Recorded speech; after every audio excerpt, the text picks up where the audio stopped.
Tonight, I'm honored to be joined by the Foreign Minister of Morocco, His Excellency Nassir Boureita, whose country has a deep history with the United States, a rich Jewish history, and a fascinating, albeit quiet history with Israel.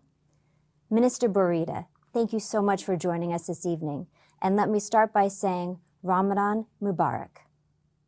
Thank you. Thank you very much, Betsy, for the invitation and for this opportunity to exchange with you.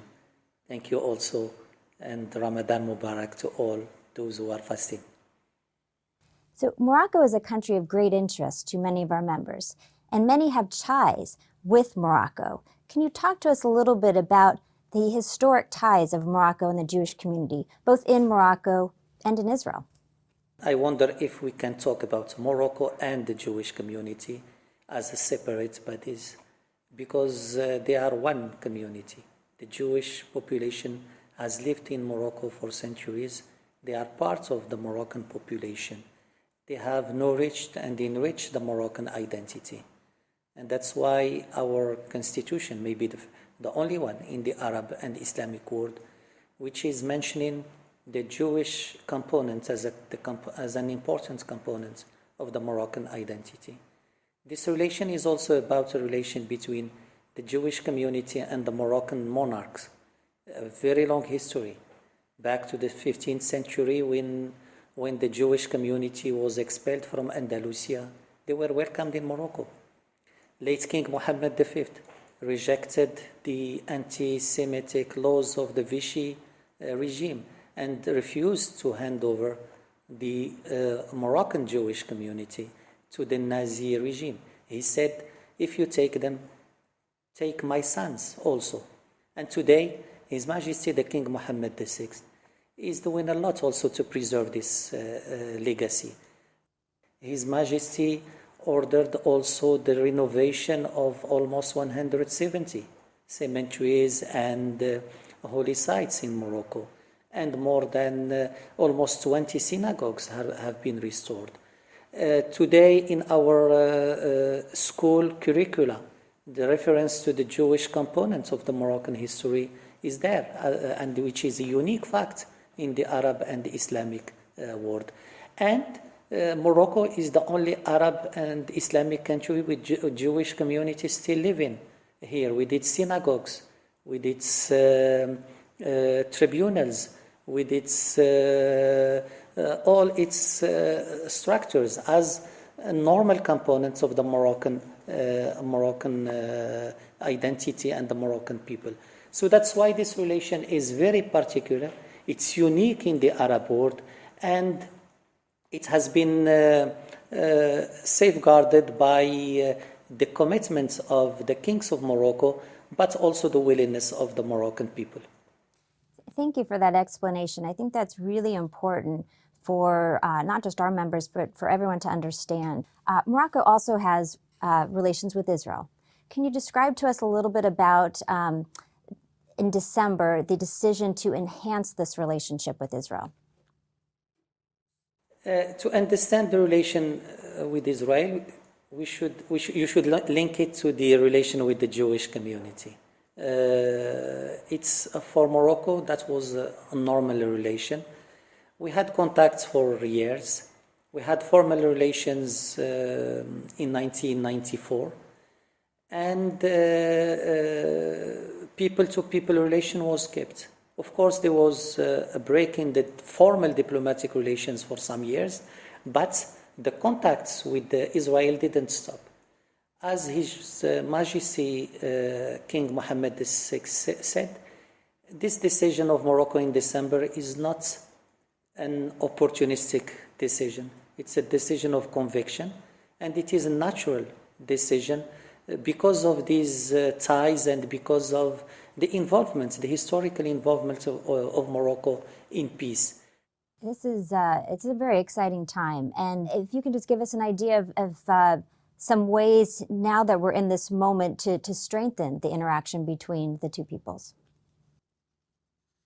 After the 10th of December, where the declaration of restoring the relations was made, there was an agreement, a trilateral agreement signed some days after. between Morocco, Israel, and the United States.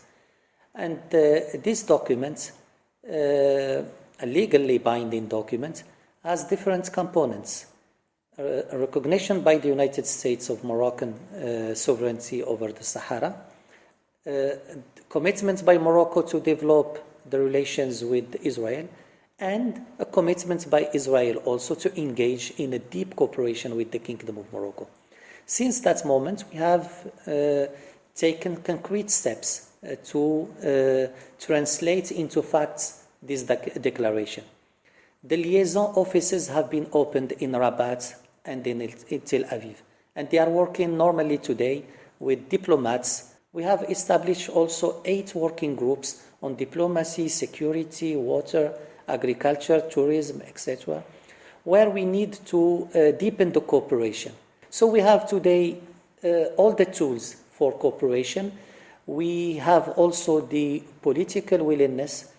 I hope very soon we will exchange high-level visits.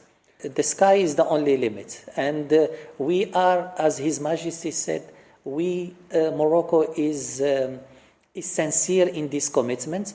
And as it is a decision of conviction, we will go as far as possible in developing the bilateral cooperation for the benefit of the two people and for the benefit of the region also.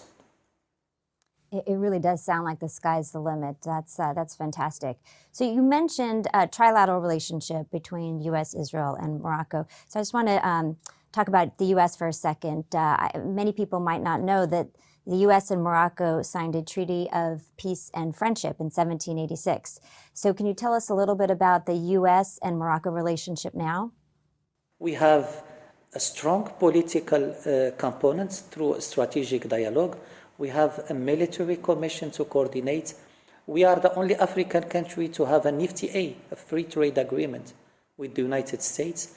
We are a non-NATO ally of the United States since 2004. And we have a very counter-terrorism and military component. So the relation is deeply rooted, the relation is adapted. Today we can work also on climate change, we can work on developing Africa, and we can work for promoting peace, including in the Middle East. Morocco cut off ties with Iran in 2018 because of Hezbollah activity in Morocco. At Aipac, we're very focused on Iran and its surrogates and the threats to not just this region, but to the entire world. So what is Morocco doing about the activity with Iran and its surrogates, and how do you see working with friends like the U.S. and Israel to combat that threatening activity? So the threat is the same, and we need to coordinate. We need to work as allies to face these threats. Maybe people know more about Iran nuclear activities, but Iran is also acting through proxies to destabilize North Africa and West Africa. Iran has been threatening Moroccan territorial integrity and its security by supporting Polisario, by giving arms to Polisario, and by training Polisario militia to attack Morocco. Iran is also spreading through the Hezbollah its activities in West Africa. And today we are still vigilant to the threats Iran is presenting to our security and to the security of the Moroccan people. As you know, the Sahara issue is crucial for Morocco. Its territorial integrity is the key of the stability of this country. All those who are trying to destabilize Morocco are using the Sahara issue as a tool. And Iran, Hezbollah, and Polisario are doing the same. So that's why it's very important also while giving attention to to what Iran is doing in its nuclear program or in acting against some of its neighbor, to pay attention to what Iran is doing to other allies of the United States in this area of the world. So Morocco took a real leadership role among Arab states in normalizing relations with Israel. How do you see Morocco moving forward and maybe inspiring other Arab countries to also normalize relations with Israel? We think that the regional dynamic is very important. Regional stability is very important, even for promoting peace between Israel and Palestine. Morocco has had a pioneer role in the Middle East process, and Morocco is ready today also to contribute to that. Thank you, Minister. That is inspiring, and it has been a pleasure and an honor speaking with you. And as I mentioned earlier, before the call, I really look forward to coming to visit in person. Thank you. I take it as a commitment to come very soon to visit us here in Morocco. You will be most welcome. Thank you. It was a pleasure talking to you, BT.